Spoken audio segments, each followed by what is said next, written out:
परम सत्कारयोग साध संगत जी, रसना पवित्र करिए ते आखिए धन श्री सतगुरु जगजीत सिंह जी।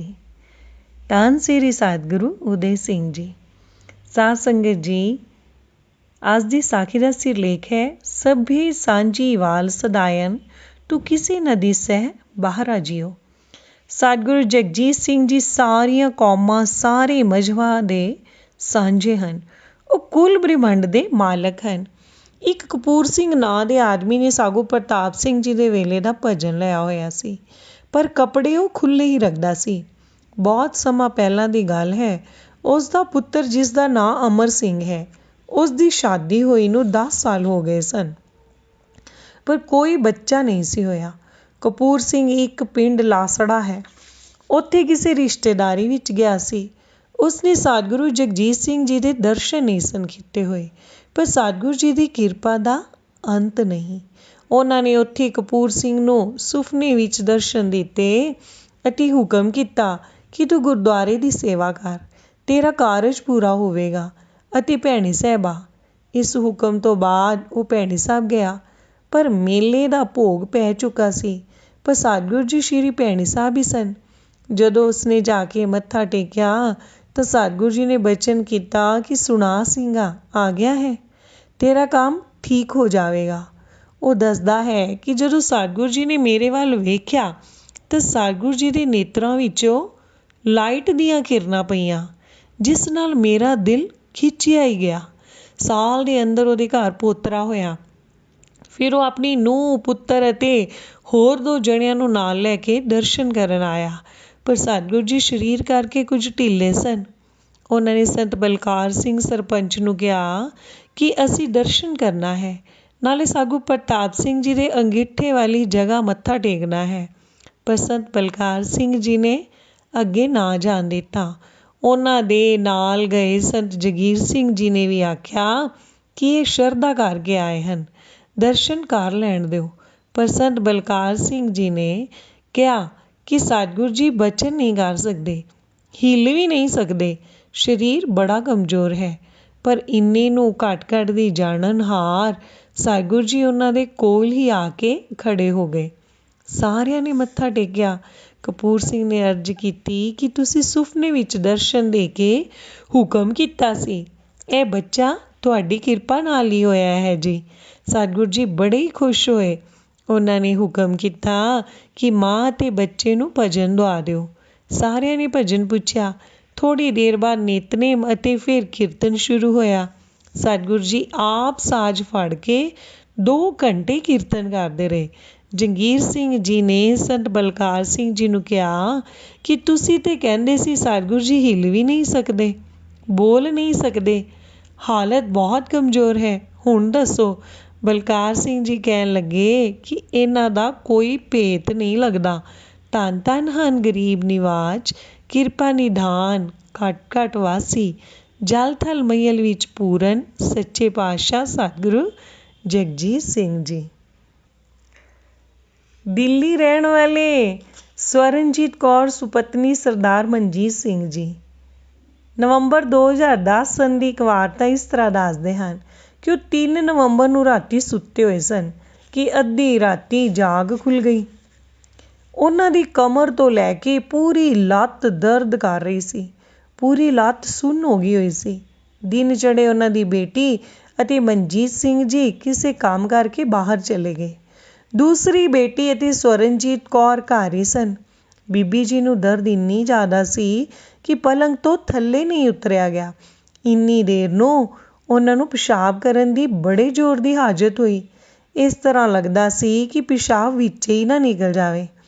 ਉਹਨਾਂ ਨੇ ਅੱਖਾਂ ਮੀਟ ਕੇ ਹੱਥ ਜੋੜ ਕੇ ਸਤਿਗੁਰੂ ਜੀ ਦੇ ਚਰਨਾਂ ਵਿੱਚ ਅਰਦਾਸ ਕੀਤੀ ਕਿ ਸੱਚੇ ਪਾਤਸ਼ਾਹ ਜੀ ਕਿਰਪਾ ਕਰੋ, ਮੈਨੂੰ ਉੱਤੇ ਹੀ ਪਿਸ਼ਾਬ ਨਾ ਕਰਨਾ ਪਵੇ। ਸਤਿਗੁਰੂ ਜੀ ਨੇ ਐਸੀ ਕਿਰਪਾ ਕੀਤੀ ਕਿ ਉਹਨਾਂ ਦੇ ਸਰੀਰ ਵਿੱਚ ਪਤਾ ਨਹੀਂ ਕਿੱਥੋਂ ਤਾਕਤ ਆ ਗਈ ਅਤੇ ਉਹ ਉੱਠ ਕੇ ਪਿਸ਼ਾਬ ਕਰਨ ਚਲੇ ਗਏ।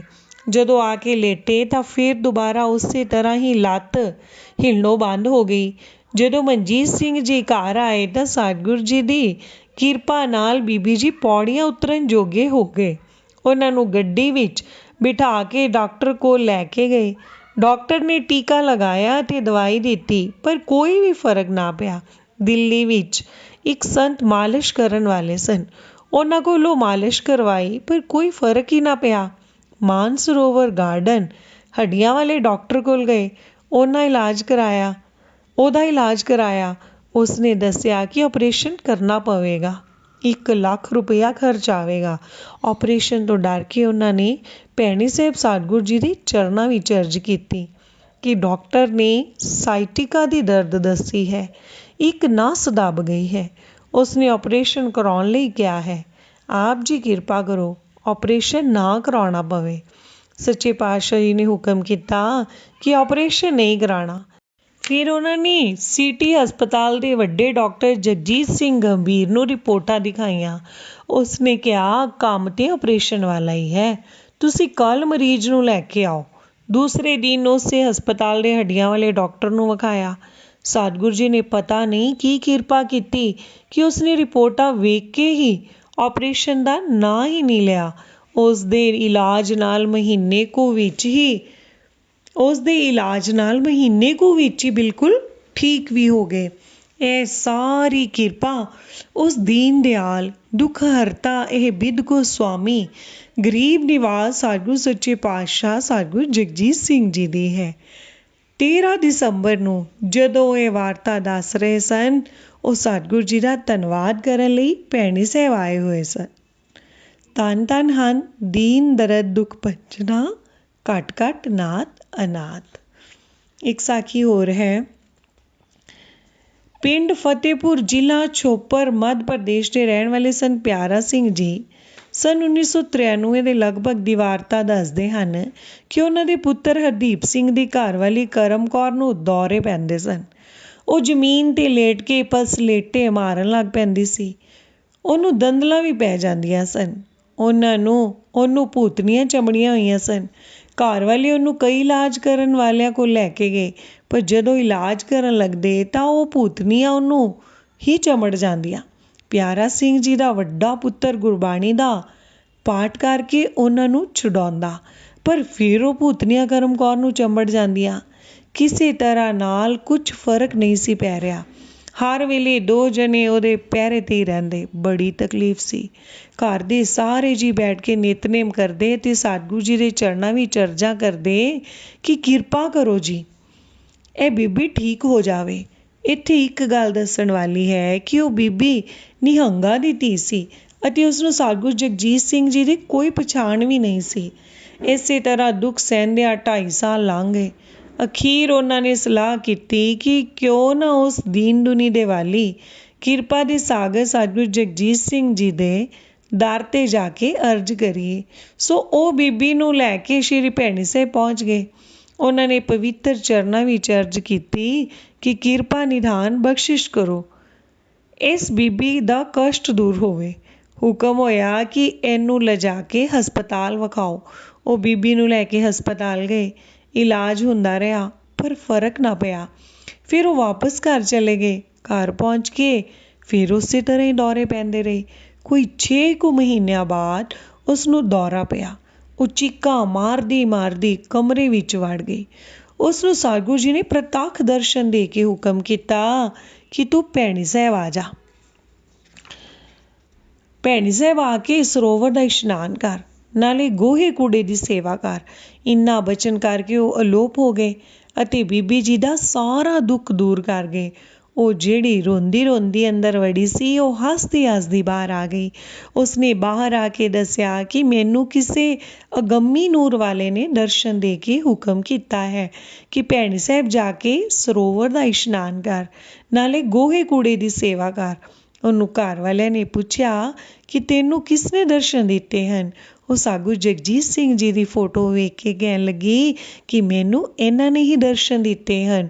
ਉਸ ਤੋਂ ਬਾਅਦ ਉਹ ਬਿਲਕੁਲ ਠੀਕ ਹੋ ਗਈ।